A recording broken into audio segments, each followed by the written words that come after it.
Valentino Rossi launches new tirade against Marc Marquez as fresh details emerge. Valentino Rossi opens up in great detail about his infamous run-in with Marc Marquez. Jack Miller makes bold statement and denies allegations of Ducati's declining performance despite leaving Pramac Yamaha for 2025. Let's discuss watch until the end. Jack Miller has dismissed concerns that Ducati's performance will significantly decline after reducing its presence on the MotoGP grid next season. Miller's future is closely linked to these changes, with the Australian rider expected to be confirmed as part of the new Pramac Yamaha lineup. Pramac, currently one of 4 Ducati teams, fields 8 Desmosedicis, while Aprilia, KTM and Honda each have 4 bikes on the grid. Yamaha, meanwhile, has only 2. Only 6 Ducatis. We say that like it's a small number. It's still 6 bikes on the grid, Miller remarked, confidently adding, "I don't think it will make much of a difference. Whether Ducati has 6 or 8 bikes, they're still going to be extremely competitive." Miller, now in his final season with Red Bull KTM, previously raced for Ducati from 2018 to 2022. He began with Pramac before being promoted to the factory Lenovo team, where he claimed 3 race victories. Reflecting on Ducati's progress, he stated, "Their bike is constantly being refined, getting better year after year. They're improving in all the right areas and are fortunate to be in such a strong position." He emphasized that Ducati's success hasn't led to complacency. They're still putting in the hard work, just like they were back in 2015 and 2016. They haven't let up at all. Looking ahead to 2025, Miller expressed confidence in Ducati's continued strength. "I don't think it'll be any easier for the competition next year. Ducati will still be a force to be reckoned with. It's going to be interesting." Ducati's factory team lineup for next season is set to be its strongest ever, with 8-time world champion Marc Marquez joining 3-time world champion Francesco Bagnaia. If Bagnaia, currently 7 points behind the leader, or Marquez, 53 points behind, can overtake Pramac rider Jorge Martin in the standings, Ducati will boast an incredible 12 combined world titles between their 2 riders.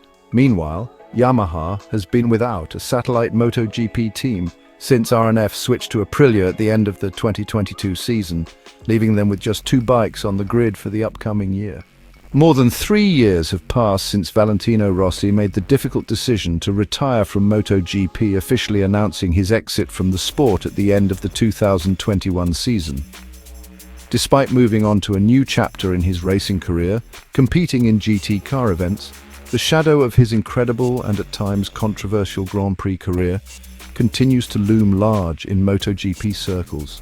Among the many unforgettable moments from Rossi's career, one particular incident stands out as perhaps the most contentious: the infamous clash with Marc Marquez during the 2015 Malaysian Grand Prix.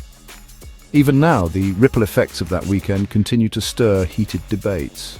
Rossi was no stranger to drama throughout his racing career, but the tension between him and Marquez in Sepang 2015 remains a flashpoint. This event is widely regarded as one of the most polarizing moments in MotoGP history. The drama unfolded publicly and privately, sparking an ongoing rivalry between 2 of the sport's greatest talents. The tension between Rossi and Marquez began to escalate during the pre-race press conference. It was here that Rossi first accused Marquez of trying to manipulate the title fight by interfering in his battle with Yamaha teammate Jorge Lorenzo. According to Rossi, Marquez deliberately influenced the outcome of the championship by favoring Lorenzo, even though Marquez had no personal stake in the title that year. "In Malaysia, I confronted him, Marquez, during the press conference because I wanted to call him out for what he was doing," Rossi recalled during a recent interview on the Mig Bubble podcast hosted by his close friend and former Moto3 rider, Andrea Migno. "I wanted to expose him to the world so that maybe he'd stop what he was doing." Rossi's frustration stemmed from what he perceived as Marquez's unwarranted involvement in the 2015 title race. At that point, Rossi and Lorenzo were the only riders in contention for the championship, and Marquez's actions seemed, in Rossi's eyes, entirely unnecessary. "If you're not even involved in the championship fight, you should have the respect to stay out of it and focus on your own race," Rossi explained. "What reason does someone have to interfere like that? But in Sepang, it hurt me and bothered me throughout the entire race. As the tension boiled over, it reached a breaking point on the track, culminating in one of MotoGP's most talked about collisions." Rossi and Marquez came into contact, a moment that Rossi has consistently maintained was unintentional. He tried to make me crash 3 or 4 times during the race. Luckily, I didn't fall. I got really close to him to send a message to say, "Enough, what are you doing?" Then we touched. I didn't intend to knock him down, but he fell. That collision proved to be the turning point in the championship. Rossi's penalty, handed down after the race, required him to start from the back of the grid in the following race in Valencia, essentially ending his hopes of securing his 8th MotoGP title. In the podcast, Rossi delves deeper into the aftermath of the race, revealing behind-the-scenes details of what transpired when he was summoned to face the race direction. "They called me to the race direction office after the race," Rossi recounted.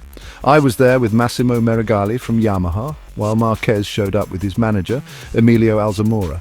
That's when things got heated. Alzamora started insulting me, and I asked him why he was even there. He wasn't part of Honda at that moment. It almost turned into a scuffle. The heated exchange between Rossi and Marquez's camp only intensified the drama. Then came the decision that changed everything for Rossi. Race director Mike Webb announced that Rossi would start from the back of the grid at the season finale in Valencia. When Mike Webb told me I would start last in Valencia, I knew I had lost the championship. My blood ran cold," Rossi said. "That penalty cut my legs out from under me." For Rossi, the punishment felt not only harsh but also deeply unfair. He explained that according to the rules, he should have been penalized with a ride-through penalty during the Sepang race, which would have likely cost him a few positions but still allowed him to remain competitive in the championship. "Instead of finishing 3rd in the race, I would have finished 5th with a ride-through penalty," he said. "But they didn't do that. They made me start from the back in Valencia, which was basically handing the championship to Lorenzo."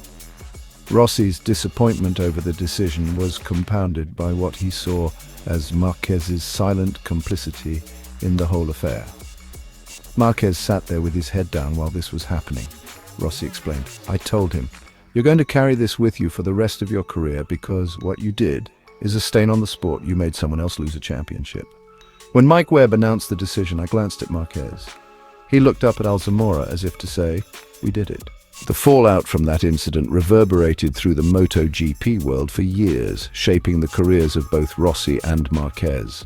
For Rossi, the bitter end to the 2015 season is a painful memory that still lingers. Even with all the victories, records, and moments of glory that have defined his legendary career, the events in Sepang remain a dark chapter.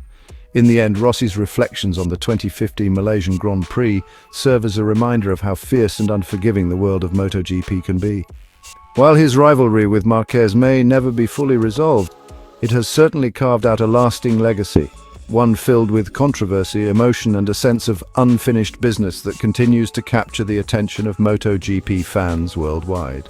Hey MotoGP fans, don't forget to like and subscribe to stay updated with all the latest action.